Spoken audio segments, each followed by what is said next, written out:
We're live. Okay.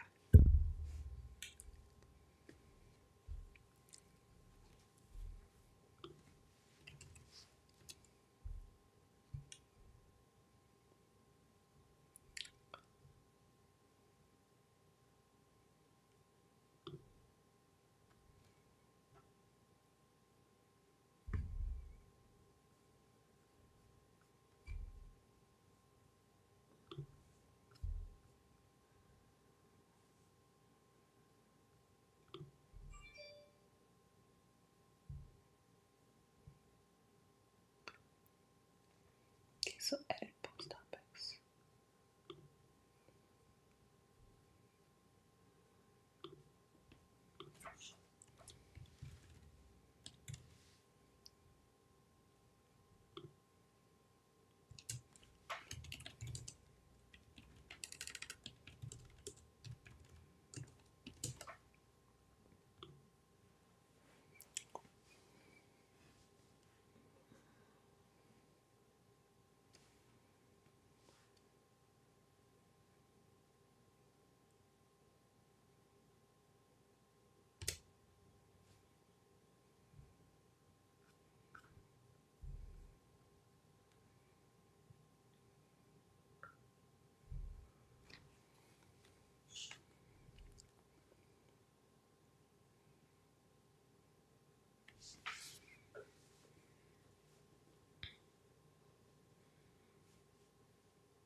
Aloha, guys.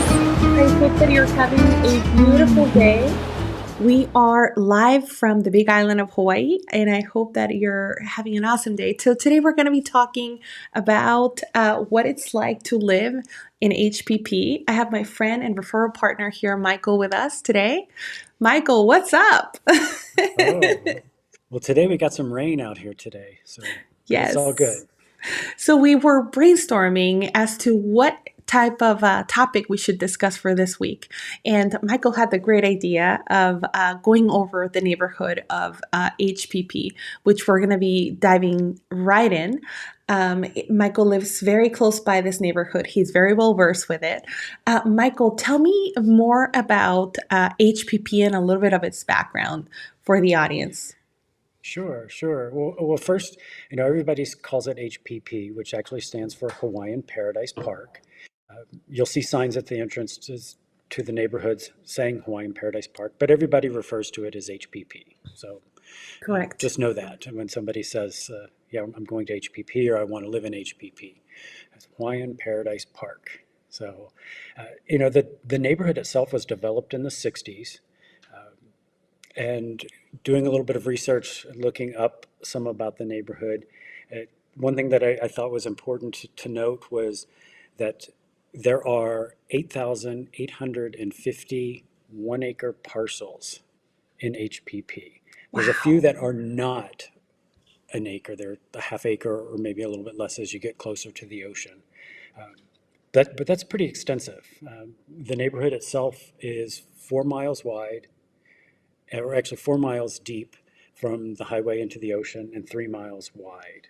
So it covers a large, large area.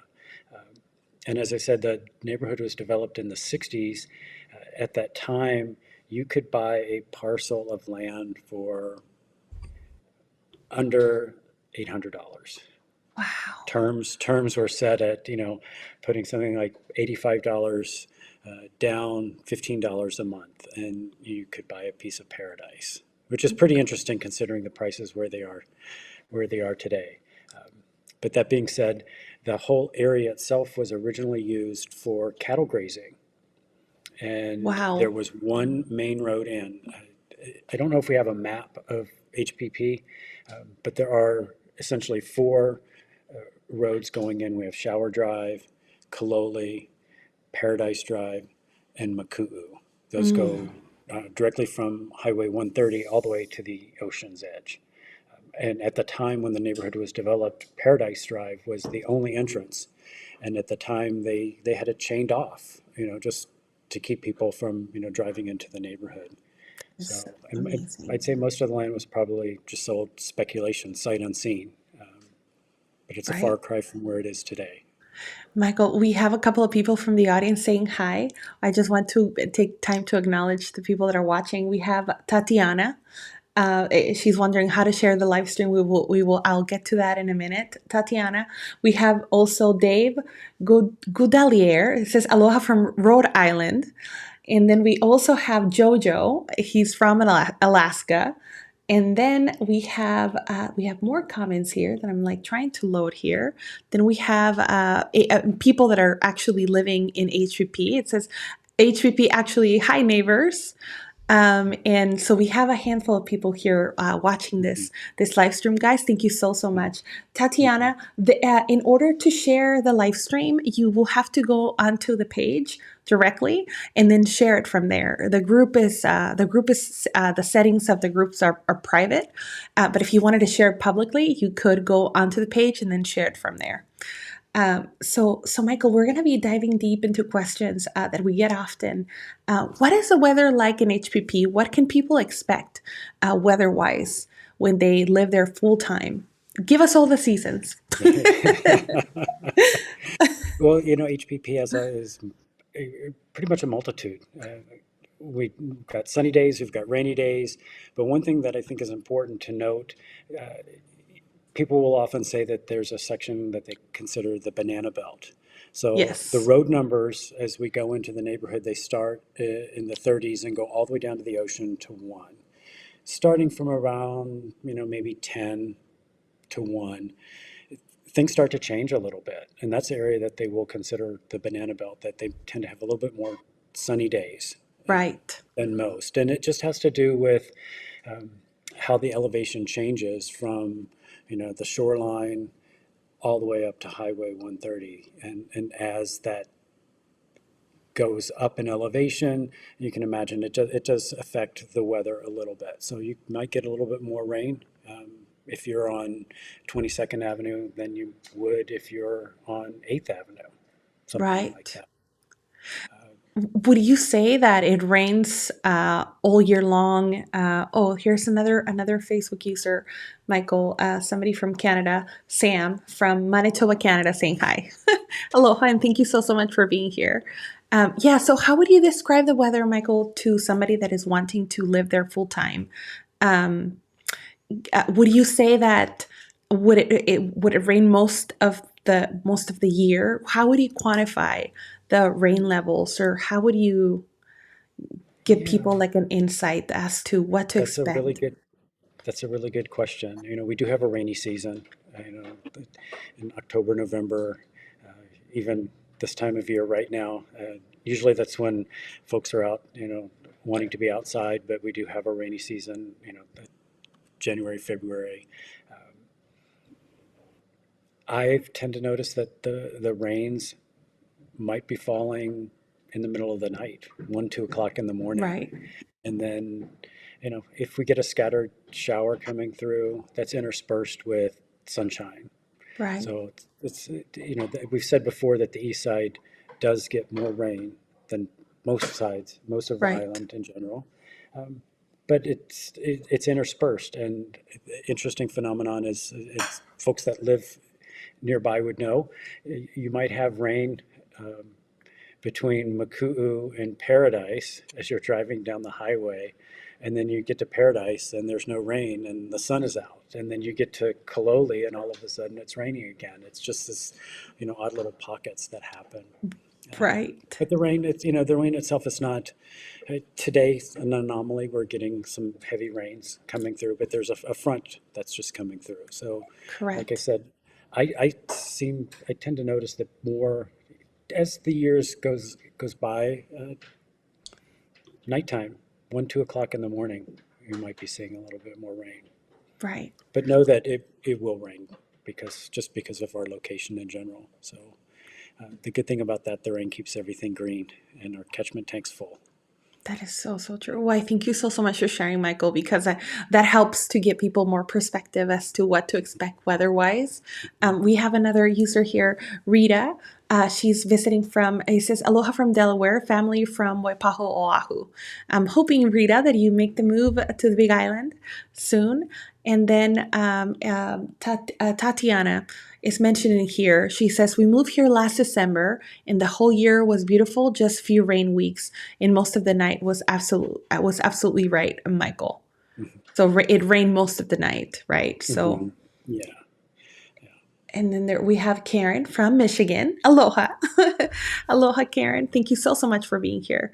So, Michael, we're going to, so now that we have addressed what people should expect weather-wise, Mhm. how far is Hilo from HPP? Oh, good question. So, most of the shopping, let's just say if you're going to Home Depot, Target, Safeway, something like that, that's probably around 15 miles to town, depending on where you're located in the neighborhood. And keep in mind, as I said, the neighborhood, it's a large neighborhood. And if you live down towards the ocean, you've got, 4 miles to go before you get to Highway 130 Right. and getting into town. So that's going to add to your commute time in general. But I would say about 15 miles into town. If you are living in HPP and need to be going to the medical center, some folks do, just based on their particular situation, that might be a little bit closer to about 18 miles to get to. Right. So, Right. and depending on when you go, there might be some traffic, early Right. morning, uh, late afternoon, that type of thing. So, And also, I mean, this is mainly going into the details, but for people that are needing like very specialty care, right? mhm, They have to be also aware, and we talked about this often. But say, for example, if you are dealing with cancer or special treatment, know that we mhm, are on an island that our resources are limited. There's mhm, this has been recently a headline that is currently happening over at the Hilo Hospital, right? That the Hilo Hospital, they are understaffed mhm, at the moment, and they don't have enough service, right, to service all the people that are needing mhm. medical care. And so, if you're dealing with a lot of like special needs for a special treatment, know that the resources on island are limited, and you always have to kind of be talking to the hospitals to make sure that you whatever problem you're dealing with is it will be able to be taken care of. Yes, yes. So And I think to that point, you'll find, and I hear a lot of stories of folks that they'll end up sending them to Oahu to go yeah, to the medical center there just because they've got the resources and the staff to assist. So right. that could happen. It's a simple flight, thankfully, 45-minute flight and the hospital's nearby. So it's definitely doable if need be. Right. Right, right, right. But If, it if the, also it helps a lot. It says, "Where can I connect and walk?" Or we start a moving process. We're going to be sending you, if you are able to send us your information. Um, let's see, where it says JoJo. We through the page JoJo, we're going to be able to send you information on how to connect with us and help you with your moving process. So yeah, but that is something that we advise all of our clients, all of the people that we talk to kind of do that research first, just to make sure that you guys are taken care of and know exactly what to expect.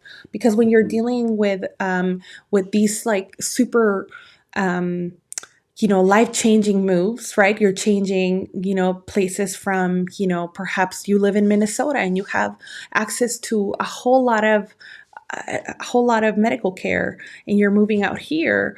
That's something that you kind of want to Mhm.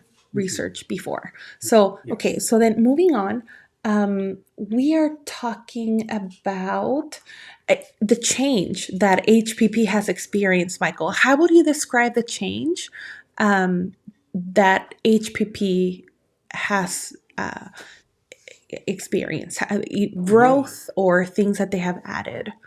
Oh my gosh. Well, growth for one is, the Puna district itself is and was one of the fastest growing districts in the state. That being said, I mean, it's quite evident driving through Hawaiian Paradise Park and seeing the amount of new construction that is currently going on and that has been going on for the past few years. I've been told stories from folks that when they would travel from Hilo out on Highway 130, coming to HPP or other neighborhoods, you could be on the road for, 20 minutes and never see another person. It's a Mm, different story today. Just because the population has grown so much, and road. it adds to the traffic, and it's evident on the roadways. So, just you do have to plan for that in your daily commute, Right. or just going to the store or something like that. But from when I moved here in 2015, it's I don't have an exact number of like how many homes or people moved into the neighborhood, but it's evident just from driving up and down the streets, the amount of lots that are being cleared for Right. new homes, new construction. It was very popular. And we'll touch upon some of the details to give people an understanding of, you know, last year to this year, kind of what we're seeing with that. Hmm. Yeah, and you know what? I think even for us, for our online interactions, HPP is a place where people kind of want to know more about. Hmm. There's more interest on people purchasing in this area, and so there has definitely been it's been growing that Yes, yes, and community. exactly. And you said that, the one keyword interest, which is quite a few folks, they've heard of HPP, they want to be an HPP. I think the draw there is the 1 acre parcels. They're large. The parcels themselves are approximately 135 feet wide and like 322 feet deep, if I can Wow. read off some of my notes here. So if you're new to the area, or if you do come here and you're just driving around, hopefully we'll have had a chance to meet. But one of my key points for that is I always tell folks that there are 2 lots per telephone pole. Telephone pole. So it's easy way to, one, find a property, locate a Right. property, or just to get an understanding of like, well, how wide is that? If you're on the street, you can visually set that out. And uh, I'd say back in the day, that's how they identified where properties were located, was by the telephone pole. And in the Right. remarks, the agents would always write, to the left of telephone pole 47. We don't see that as much anymore just because GPS has been helpful. Um, and if you are coming out here, I can help guide you with information so that we can get that into your phone, and you're going to be spot on by finding the property. Right. Sometimes, well, I mean, but some people may know this from the people that are watching this live stream, or may not. But when the lot doesn't have the address, like Mhm. it's not going to take you anywhere, and you're going to be so lost.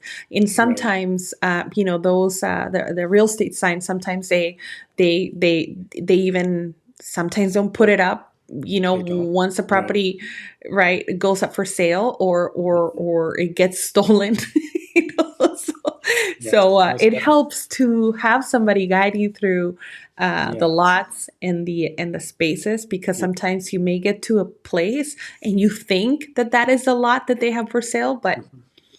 It's it not. Yeah. just The good thing with all the growth that's been happening, more new homes being built means more homes with addresses. And so we as agents can then identify that for our clients to say that it's, next door to, you know, such and right. such address, or across the street from that. And that does make it helpful, but there still are sections, when you think about it, 8,850 lots, that's a lot.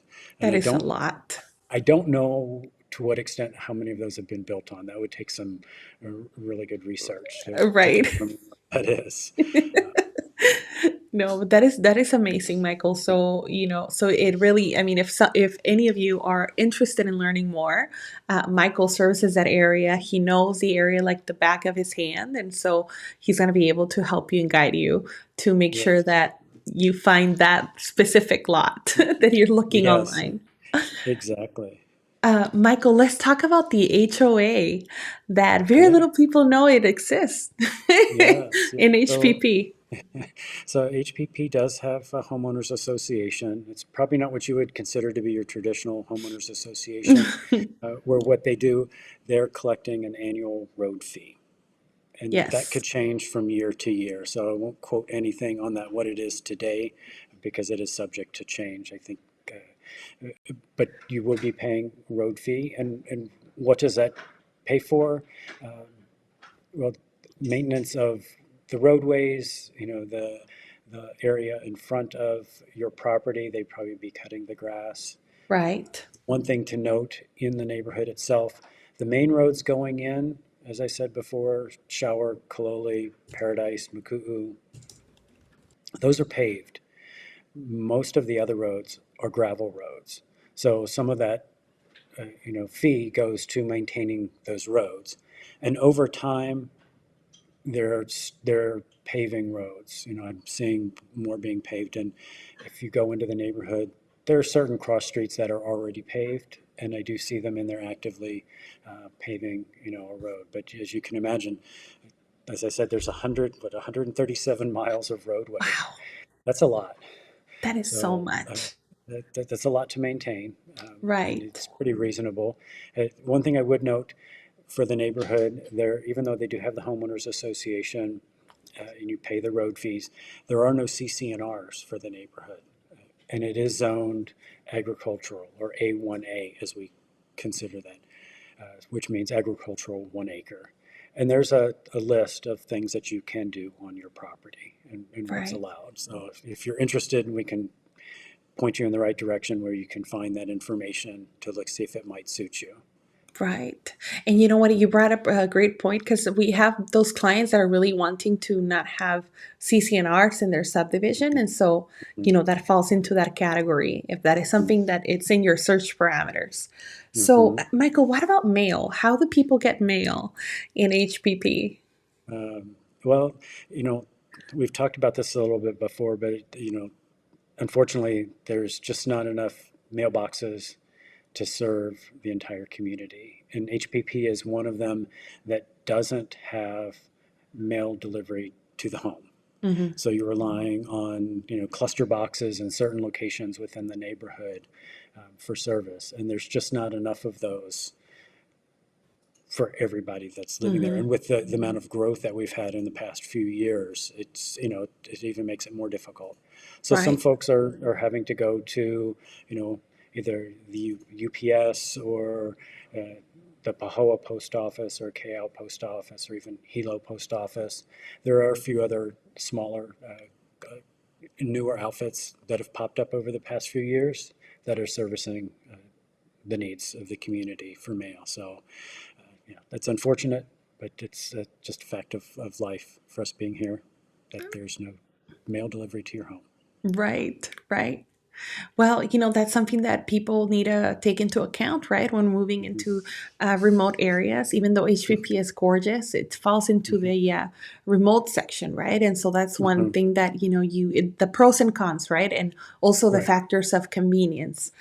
Some Mm-hmm. people can totally live with that setup. They love it. They're Mm-hmm. happy. And for some people are like, oh, well, this may be a deal breaker for me, Mm-hmm. right? So now, what about private water in HPP, Michael? Yeah. Yeah. Well, you know, HPP does rely on rainwater catchment. And so we've talked a little bit about that before and what that means for you. Uh, there is just no piped water in the neighborhood, unfortunately.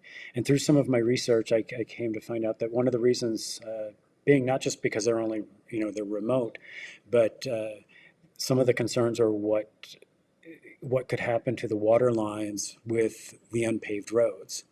That there's potential that it could, damage the water lines themselves. But that being said, it's it would be a pretty big endeavor, I think, to Mm, bring the water to the neighborhood. to the Maybe not neighborhood. impossible, but it could be, either large assessments or something like that that would allow that to happen. So, Right. there are options. The closer you get to the ocean, some people have wells. It's costly. However, the closer you get to the ocean, the closer you are to the water table. So it's it's something that you could do should you want. Um, I've actually had clients before that bought a house that had a well, but then they also chose to do a rainwater catchment tank as well as a Mm, reserve. In the event something happened to the well, they would have water. And I thought right. that's reasonable. And then they could use that water for other purposes should they need. Right, right, right. Well, that is amazing. Those are amazing tips, and I'm pretty Mhm. sure I'm hoping. Oh, let me go ahead and add this comment out to the broadcast, and let me read it to you, Michael, so you can. It says here, Tatiana. It says, can't find any information on the building code. Can two houses be built on the 1 acre lot, guest and primary? That really would take checking with the county. And Tatiana, if you want to send me a private message, I can provide you a link to the building website. But essentially, and don't quote me on this, but A1A is basically one house. Yeah. Yeah, they allowed at one point in time codes continually change, and they are continuing to change. So we can provide you though with a direct link to the website, and I'd say reach out and see what they have to say in that regards. Right. I've And you seen know some what? It's houses. mhm. Oh, I was gonna say You've seen. I've seen some new houses recently. There really weren't two structures on one lot, but the way that they built the house, and I think we'll show some examples here shortly, that allowed um, a house with say a garage and a small little ohana, but it was all connected. Mm, So obviously there was a way to make that happen from the builder's perspective, working with the county and the codes. right. Well, she's saying thank you. But yeah, I totally very much agree with you, Michael. And sometimes, um, we get these questions because you see the 1 acre lots, right? Hmm. And you see this home, and you're like, wow, what else can I do Hmm. with the leftover of the lot, right? But Hmm. the way our building code works and the way they set it up is basically, like exactly what you said. 1 acre, one home. Um, Hmm. but um, but it'll be a matter of you exploring this with the county, Hmm. and talking to several people sometimes. Hmm. Sometimes you may get different answers, but just and trying to get it in writing from them, right? Yes. Or Yes. write about a proposal, or talk to a Hmm. planner there and try to see Right. if there's any other way to have it accomplished. But to our knowledge, that's what we know about those type Exactly. of Yeah. And lots. if you're going to make a trip out here, um, they're easily accessible. I may be happy to direct you where you need to go and Yeah, go sit down and have that conversation with them face to face. That's how a lot of business was conducted here right. in the past. And so it can be helpful. You'll get to know the folks behind the counter and have a resource to go to should you need it in the future. That is so, so true. That's great advice, Michael. So now, what about it says here, what are some trends in HPP from the real estate perspective Yeah, well, in terms of sales data? oh yeah. So I did pull some sales data. Take a look at this. But what I did was just a quick, looking at January of 2020 compared to January of 2022 and what was happening. I Okay. think we saw a lot going on, in 2022. It was pretty much a banner year. It's definitely a lot of new construction, but just from a residential perspective, 2022 saw there were 21 homes that were sold in the neighborhood. Days on market average was about 31 days, with an average sale price of $492,000. And when we look at 2023, January, there were 14 homes that were Mm, sold. Average days on market was 44, and the average sale price was 533. So sales price went up, days on market went up. What we're seeing, the trend was that the sale to the original price was at about 95% of original asking price, Mm, whereas prior we were almost 100%. So it was a little different market, and I think today I would consider it to be a more normalized market for us. Still a lot of new construction that's happening in the neighborhood. You might see right. a little bit of a slowdown with that. Some of it could just be permitting, but I think some of it is, just other factors and as well, Mm, what's happening. People may just not have the disposable income to make a purchase, or just watching to see what's happening from, the economy's perspective. right. I think that's an interesting little fact that, the number of sales is down. But again, I feel like that's more normalized for us here in our market. Yeah. I want to thank you so much, Michael, for sharing that data with the audience. Michael, do you have the paper like near by the mic, probably, or by the computer? Oh, Because I do. I have a Yeah. lot of Sorry. echo. Okay, yeah, they're perfect. Apologies. Thank you. No.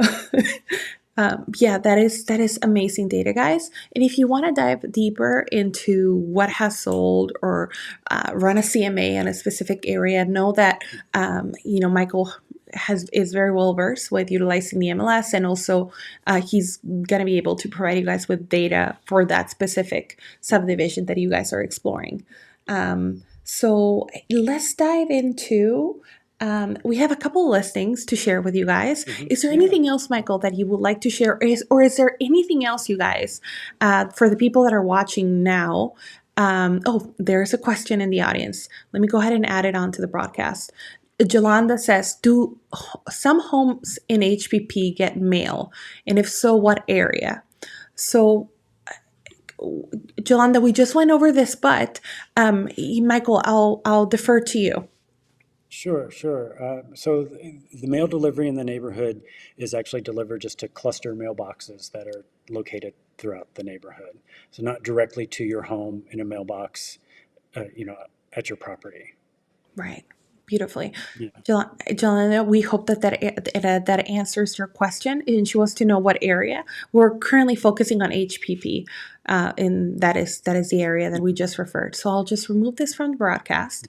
But we're gonna go and Yeah, go into the Hawaii MLS and pull up sure. some listings that we're featuring today. And I think today I put some just newer construction, just to show what some of the trends are for the homes. Um, Correct. Happy to share with folks if they're looking for something that might be, just a little bit older home. Uh, if that's what Yes. their liking is, we can share that. The one thing that I would note for the neighborhood, for folks out there, Hawaiian Paradise Park is located in Lava Zone 3. And what that means for you, homeowners insurance is reasonable, would be the best way to say that. Um, the one Right. thing that could come into play for the neighborhood, depending on where you're located, you might be in either the tsunami evacuation zone, and we can help. We've got some overlays on our maps that show those areas. So if you're looking at a home closer to the water's edge, that's a possibility. So that could affect, your homeowner's insurance, as well as within a certain, I think it's 1,000 feet of the shore break, that is considered the special management area. So there would be some potential for some additional cost for homeowners insurance for those areas. That is correct. Well, Michael, thank you for sharing. I just pulled up the that listing that you sent Mm-hmm. over, and this is in HPP. And like you mentioned initially, this is a new construction, you guys. Mm-hmm. So this one that I'm pulling up, Michael, is going for 539,000.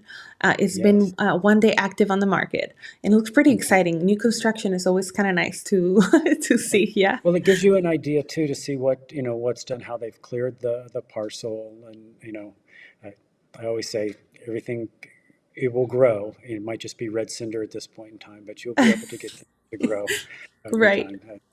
We just have to put in a little bit of work to make that happen. You know what? One thing that I love about these homes, Michael, is that the natural light that these homes get it's Mm-hmm. really nice. Mhm. you know, like what, because they have cleared the surrounding areas. They don't have a lot of shading trees. And so these Right. new construction homes kind of present the homes in a very cleaner. We're not saying that the other ones are not clean, but they have removed a lot of the trees. They have provided this like Mhm. nice pad for the house. They have the reds in there, Right. and they're kind of like nicely presented to where they allow more natural light to Yes. Well, not only light, but the trade winds too. So, that will be helpful and something for consideration as you do, work to do your landscaping on the property. right. Well, they did a beautiful job here in the remodel. Very nice tile work all Mm. throughout. Very nice flooring here. They Yeah, have it's a copper nice, ceilings. this house itself is, I think, a four-bedroom, two-bath house with garage, slab on grade, which there's a picture of the catchment tank so people can see that, what that looks Oh, like. right A nice here. lanai off the back. Yeah, a nice lanai off the back of the house. Yeah, pretty nice There's a nice, option that's here. aerial view is, I think, really nice just because it does show, they've come in, they've cleared that entire acre. They've put the red Right, cinder around a certain portion of it, that you could bring in either some soil or more red cinder for your liking to do additional planting and things like that. right. Yeah, this is really nice. And it leaves for you to do anything with your imagination, right? It's not Hmm. completely built to the you know to the builder specs. You can still add on Right. your personal touches, but it's a really Hmm. really nice property here. Very beautiful. So and yeah, and you're correct, Michael. This is a 4-3. Hmm. Let Not me too go many ahead. four bedrooms. I know we've had a few folks out there that we've been working with that that's what they were looking for was for four-bedroom homes.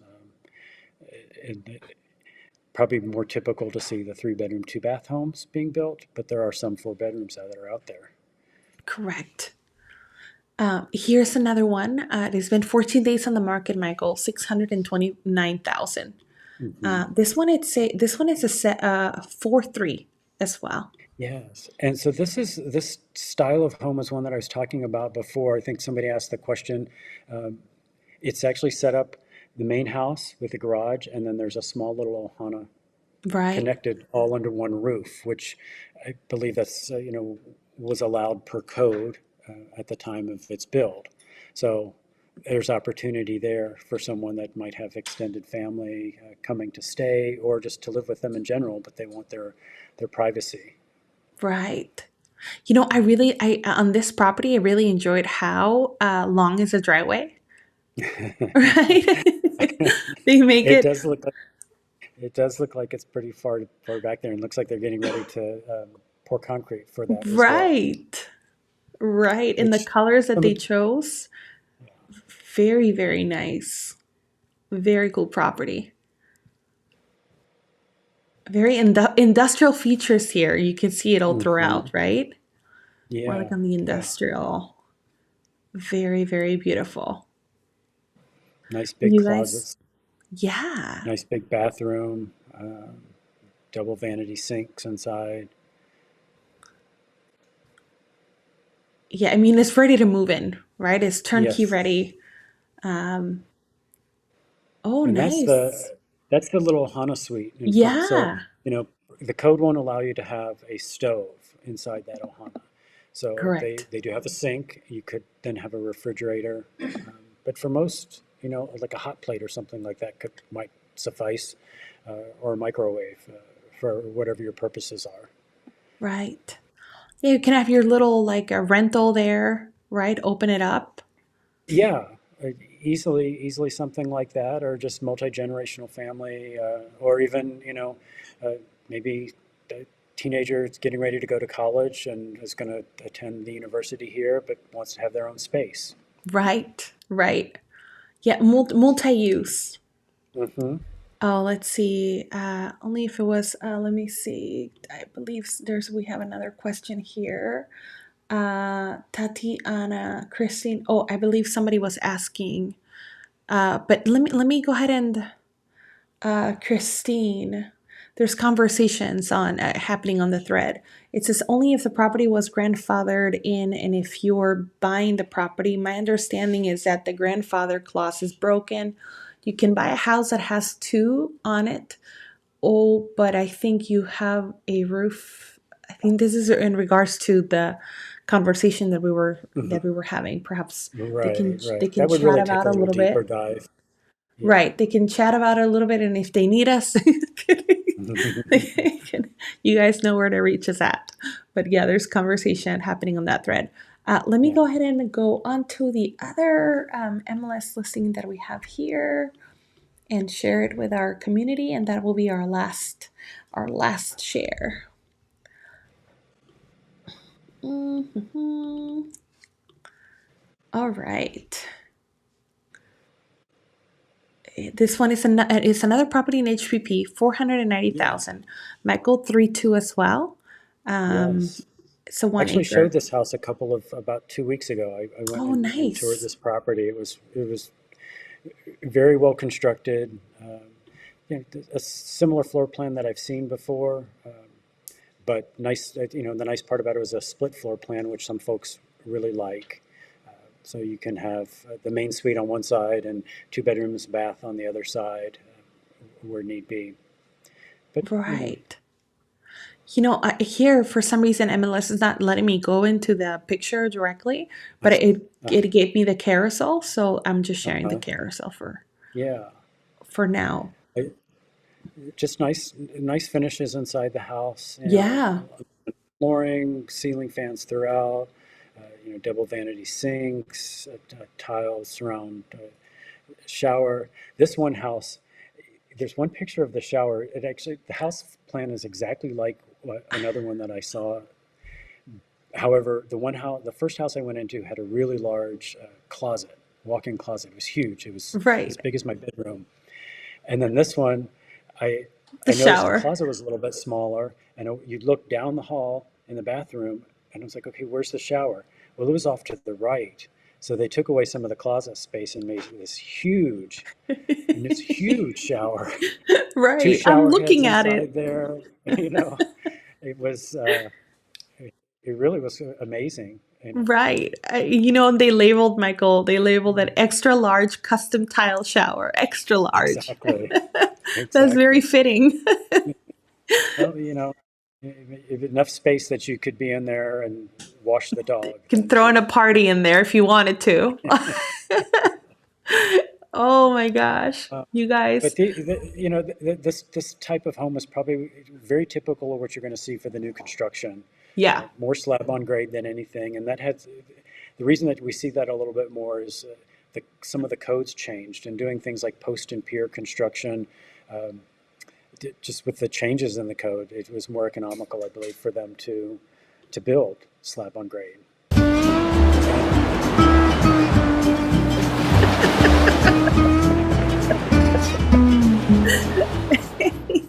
That's our music, guys. That's our cue.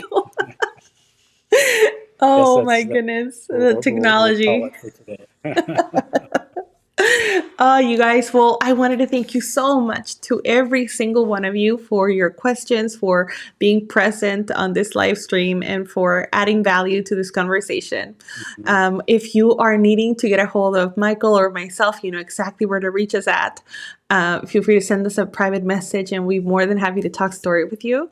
But I'm hoping that you guys took something away from this conversation and really had more of an understanding on what to expect when moving to HPP or searching property in HPP. Because Michael, you're an amazing resource for that area. And your knowledge is very much appreciated by myself and the audience. So thank you so much for helping us. But if there's no more questions from our beautiful audience, we're going to, we have a thank you here. I have to look at two screens to get your names, you guys. Tatiana is saying, thank you so much for the stream. Thank you so much for being here, Tatiana. And thank you all to people that we cannot see who still is in this live stream, but thank you all for being here. All right. Well, Michael, do you have any final words for our beautiful audience here? Yeah. Oh, I mean, if you just want to know a little bit more, have some more information about the neighborhood, reach out, let me know. I, we've seen before where I will usually do a drive, a video tape all the way to the property. And so, it's always a good way just to learn a little bit more about the neighborhood. If folks are interested and want to see a little bit more before they arrive, I'm happy to share some of those short little videos that I put together. Should be, Totally. They yeah. will love it. Well, Michael, thank you so much for sharing. You guys, thank you so much for being here. We're going to be ending this live stream, but you know exactly where to, if you need to rewatch the content, feel free to go all the way to the start and rewatch, because there's a lot of golden nuggets. If you're just catching this live stream, just go ahead and replay it and take your notepad and make notes. All right, you guys, have a beautiful day. Sending lots of aloha your way. Yes. Bye, guys.